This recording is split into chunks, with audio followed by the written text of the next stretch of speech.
Hello friends, स्वागत है आपका सीएनजी क्लासेस 12th पर। तो आज हम 12th क्लास के फिजिक्स का चैप्टर नंबर आपका कितना है, चैप्टर नंबर 9 से हम ऑब्जेक्टिव प्रश्न पढ़ने वाले हैं। वीवीआई प्रश्न ही पढ़ेंगे जो आपके एग्जाम के लिए इम्पोर्टेंट होगा। 12th फिजिक्स चैप्टर नंबर 9 है और इसी से हम ऑब्जेक्टिव प्रश्न पढ़ने वाले हैं। और आप लोग क्या करेंगे, लास्ट तक रुके रहिएगा और लास्ट तक आपका जितना भी प्रश्न बताएंगे सभी इम्पोर्टेंट होगा, उसको आपको पढ़ कर ही जाना है। तो चलिए हम सबसे पहला प्रश्न से पढ़ना स्टार्ट करते हैं। उससे पहले अगर आप वीडियो को लाइक नहीं किए होंगे तो एक बार वीडियो को लाइक भी कर लेंगे। वीडियो को लाइक करके एक बार अपने दोस्तों के पास शेयर भी करेंगे। और न्यू स्टूडेंट क्या करेंगे, चैनल को सब्सक्राइब कर लेंगे। न्यू स्टूडेंट चैनल को सब्सक्राइब कर लेंगे। और चलिए हम देखना स्टार्ट करते हैं सबसे पहला नंबर प्रश्न से। आप इसको जो आपका आंसर होगा कमेंट में बताइएगा ताकि आपको भी याद हो जाए। प्रकाश तंतु संचार किस घटना पर आधारित है? जो आपका प्रकाश तंतु संचार होता है वह किस घटना पर आधारित होता है? वो आपका संपूर्ण आंतरिक परावर्तन पर आधारित होता है। आपका यह 10 से 15 मिनट में आपका पूरा क्वेश्चन जितना भी वीवीआई प्रश्न होगा वो आपका क्लियर कर देंगे। सिर्फ 10 मिनट आप अच्छे से पढ़ाई कर लीजिए, उसके बाद आप फिर कुछ करते रहिएगा। तो चलिए अगला प्रश्न है आपका 2 नंबर प्रश्न है कि एक वस्तु के 3 प्रतिबिंब प्राप्त करने के लिए 2 समतल दर्पण को कोण झुका कर रखना होता है। कैसे? ए में 60 डिग्री, बी में 90 डिग्री, सी में 20 डिग्री और डी में 30 डिग्री। एक वस्तु के 3 प्रतिबिंब प्राप्त करने के लिए 2 समतल दर्पण को कोण पर झुका कर रखना चाहिए। कितने कोण पर? तो आपका 90 डिग्री कोण पर हम उसको झुका करेंगे तभी वो क्या होगा, वो ठीक होगा। और आपका ऑप्शन नंबर बी हो जाएगा इसका राइट आंसर। और चलिए अगला प्रश्न पर, ये अगला प्रश्न है 3 नंबर प्रश्न में। 3वां नंबर प्रश्न है कि किस दर्पण में वस्तु का प्रतिबिंब हमेशा छोटा एवं आभासी दिखाई देता है? यानी कैसा दर्पण के बना हुआ प्रतिबिंब होगा जो छोटा और आभासी दिखाई पड़ेगा? ए में समतल, बी में उत्तल, सी में अवतल और डी में कि इनमें से कोई नहीं। जो आपका उत्तल दर्पण से जो समतल बनेगा प्रतिबिंब वो हमेशा छोटा और आभासी दिखाई देगा। इसलिए आपका ऑप्शन नंबर बी हो जाएगा इसका राइट आंसर। ये आपका उत्तल हो जाएगा इसका राइट आंसर। अब चलिए अगला प्रश्न पर। अगला प्रश्न 4 नंबर में है कि एक ग्लास अपवर्तनांक से क्या u की मोटाई t के बराबर है? तो क्या होगा?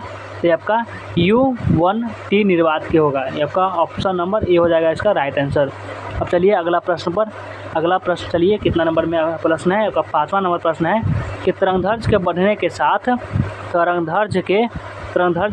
के साथ अपवर्तनांक का मान क्या होता है? तरंगदैर्घ्य के बढ़ने के साथ अपवर्तनांक का क्या मान होता है? ए में घटता है, बी में बढ़ता है, सी में अपवर्तित रहता है और डी में इनमें से कोई नहीं। तरंगदैर्घ्य के बढ़ने के साथ अपवर्तनांक का जो मान होता है वो हमेशा क्या होता है, घटता है। कभी भी बढ़ नहीं सकता है, वो हमेशा घटेगा। इसलिए ऑप्शन नंबर ए हो जाएगा इसका राइट आंसर। अब चलिए अगला प्रश्न है 6 नंबर प्रश्न में कि क्या है इसमें, एक पतले लेंस को 1.6 अपवर्तनांक वाले द्रव्य में डुबाया जाता है। एक पतले लेंस को जब 1.6 अपवर्तनांक वाले द्रव्य में डुबाया जाता है तब लेंस नहीं दिखाई पड़ता है। लेंस का अपवर्तनांक कितना होता है? ए में दिया हुआ है 1.6, बी में 0.8, सी में 3.2 और डी में अनंत। तो ये आपका अनंत हो जाएगा इसका राइट आंसर। ये आपका अनंत होता है। ऑप्शन नंबर ए हो जाएगा इसका राइट आंसर। अब चलिए अगला प्रश्न पर चलते हैं। अगला प्रश्न आपका 7 नंबर प्रश्न है। 7वां नंबर प्रश्न क्या कर रहा है, चलिए इसको देखते हैं। यह प्रश्न है कि दो समतल दर्पण के बीच में एक वस्तु को रखा जाता है। दो समतल दर्पण है, ये बस 2 समतल दर्पण है और इसमें किसी वस्तु को हम रख रहे हैं, इसमें किसी वस्तु रखा जा रहा है। यदि दर्पणों के बीच का कोण 60 डिग्री का हो तो महत्तम प्रतिबिंबों की संख्या कितनी होगी? कितने प्रतिबिंब बनेंगे? तो आपका 5 प्रतिबिंब बनेंगे। आपका ऑप्शन नंबर सी हो जाएगा इसका राइट आंसर। और चलिए अगला प्रश्न है 8 नंबर प्रश्न है, प्रकाश हवा से कांच में प्रवेश करती है, इसका तरंगदैर्घ्य क्या होगा? प्रकाश हवा से कांच में प्रवेश कर रही है तो उसका तरंगदैर्घ्य क्या होगा? ए में बढ़ता है, बी में घटता है, सी में नहीं बदलता है, डी में इनमें से कोई नहीं। तो प्रकाश हवा से अगर कांच में प्रवेश करती है तो इसका तरंगदैर्घ्य घटता है। क्या करता है? तरंगदैर्घ्य घटता है। और अगला प्रश्न है, चलिए अगला प्रश्न पर। अगला प्रश्न आपका 9 नंबर प्रश्न है कि प्रकाश किरण समबाहु प्रिज्म अपवर्तनांक 3/2 पर अभिलंब रूप से आपतित होती है। प्रकाश किरण का विचलन क्या होगा? ए में है 15 डिग्री, 30 डिग्री, 45 डिग्री या 60 डिग्री। प्रकाश किरण समबाहु प्रिज्म पर अभिलंब रूप से आपतित होती है। प्रकाश किरण का विचलन क्या होगा? तो इसके विचलन 60 डिग्री होगा। 60 डिग्री इसका विचलन होगा। आपका ऑप्शन नंबर बी हो जाएगा इसका राइट आंसर। अब चलिए अगला प्रश्न पर। अगला प्रश्न 10 नंबर में है कि 10वां नंबर प्रश्न है कि -1.5 डायोप्टर एवं +2.5 डायोप्टर क्षमता के दो लेंस संपर्क में रखे गए हैं। इस संयोजन की फोकस दूरी क्या होगी? ए में कि 1 मीटर, बी में 5 मीटर, सी में 10 मीटर, डी में 20 मीटर। तो आपका 1 मीटर इसकी दूरी होगी, जो आपका ऑप्शन नंबर ए में दिख रहा है। अब बढ़िए अगला प्रश्न पर चलते हैं। आइए अगला प्रश्न जो है आपका इस प्रकार से है। आपका 11 नंबर प्रश्न। 11 नंबर प्रश्न में क्या है कि एक खगोलीय दूरबीन की लंबाई 16 सेंटीमीटर है। एक खगोलीय दूरबीन की लंबाई है 16 सेंटीमीटर है और इसकी आवर्धन क्षमता 3 है। लेंसों की फोकस दूरियाँ क्या होगी? ए में है कि 4 सेंटीमीटर और 12 सेंटीमीटर, बी में है कि 4 सेंटीमीटर और 8 सेंटीमीटर, सी में है कि 4 सेंटीमीटर और 2 सेंटीमीटर और डी में है कि 8 सेंटीमीटर और 4 सेंटीमीटर। एक खगोलीय दूरबीन की लंबाई 16 सेंटीमीटर है और इसकी आवर्धन क्षमता 3 है। लेंसों की फोकस दूरियाँ क्या होगी? जिसकी फोकस दूरियाँ 4 सेंटीमीटर और 12 सेंटीमीटर होगी, जो आपका ऑप्शन नंबर ए में दिख रहा है। अब चलिए अगला प्रश्न पर। अगला प्रश्न का 12 नंबर प्रश्न है। 12 नंबर प्रश्न है, एक गोलीय दर्पण है, ये समझ लीजिए गोला दर्पण है जो पानी में डुबा दिया जाता है। इसकी फोकस दूरी क्या होगी? तो आपका अचर रहेगी, न बढ़ेगी न घटेगी, अचर यानी एक जगह पर यह रहेगी, जो आपका ऑप्शन नंबर सी में दिख रहा है। अब चलिए अगला प्रश्न पर। अगला प्रश्न है कि एक प्रकाश किरण कांच जो 5/3 से पानी में अपवर्तनांक 4/3 में जा रही है, क्रांतिक कोण का मान क्या होगा? तो मान होगा आपका sin 1 और आपका 4/5, जो आपका दिया गया है ऑप्शन नंबर बी में। यही आपका हो जाएगा राइट आंसर। अब चलिए अगला प्रश्न पर। 14 नंबर प्रश्न है कि एक पतला प्रिज्म है, यानी बहुत सारे पतला प्रिज्म है, अपवर्तनांक 3/2 को हवा से द्रव्य अपवर्तनांक 5/4 में डुबाया जाता है। विचलन कोण का अनुपात दो अवस्थाओं में क्या होगा? ए में कि 15/8, बी में कि 8/15, सी में 5/2, डी में 2/5। तो क्या होगा? एक पतला प्रिज्म है जो अपवर्तनांक 3/2 को हवा से द्रव्य अपवर्तनांक में डुबाया जाता है। विचलन कोण का अनुपात दो अवस्थाओं में होगा कितना? ये आपका होगा 5/2। इसका हो जाएगा राइट आंसर, जो आपका ऑप्शन नंबर सी हो जाएगा इसका करेक्ट आंसर। और चलिए अगला प्रश्न पर। अगला प्रश्न है 15 नंबर में। 15 नंबर प्रश्न में है कि किसी समबाहु त्रिभुजाकार आधार के प्रिज्म पदार्थ का अपवर्तनांक 13 है। इस प्रिज्म के लिए न्यूनतम विचलन कोण क्या होगा?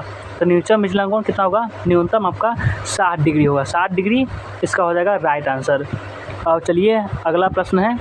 अगला प्रश्न 16 नंबर में है कि किस रंग का तरंगदैर्घ्य सबसे कम होता है? किस रंग का तरंगदैर्घ्य सबसे कम होता है? ए में है लाल, बी में पीला, सी में नीला, डी में बैगनी। किस रंग का तरंगदैर्घ्य होता है जो सबसे क्या होता है? सबसे कम होता है, यह बैगनी का होता है। अब चलिए अगला प्रश्न पर चलते हैं। अगला प्रश्न आपका कितना नंबर में है? ये आपका 17 नंबर प्रश्न है कि अपवर्तनांक वाले पतले प्रिज्म का न्यूनतम विचलन कोण कितना होता है?